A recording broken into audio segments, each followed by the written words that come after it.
يا مساء الفل. اكتر صنف رئيسي لازم يكون على الغدا في السفرة الرز بالشعرية المصري الخطير.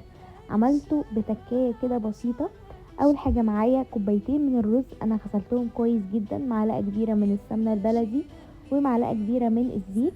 نزلت الشعرية، كل ده على نار متوسطة. الشعرية تبتدي ان هي تدخل كده في السوا وتتحمر واحدة واحدة وتاخد اللون الذهبي بتاعها. وطبعا مع التقليب المستمر للشعرية اهو اخدت اللون الذهبي بتاعها الخطير. ببتدي اني اضيف الرز، انا غسلاه ومصفياه كويس جدا عشان مية الرز ما تنزلش في الشعرية وتكون طرية. بعد كده الرز بياخد صدمته وبقلبها مع الشعرية يعملوا ميكس كده مع بعض. وبضيف رشة من الملح، ممكن نحط مستكة، ممكن نحط مية، ممكن نحط مية بمرقة خضار اللي انتوا عايزينه. انا بحب قوي الرز بالمية بس يكون خفيف ولذيذ. بعد ما بحط المية بسيبه كده ياخد غلوية بسيطة على نار عالية.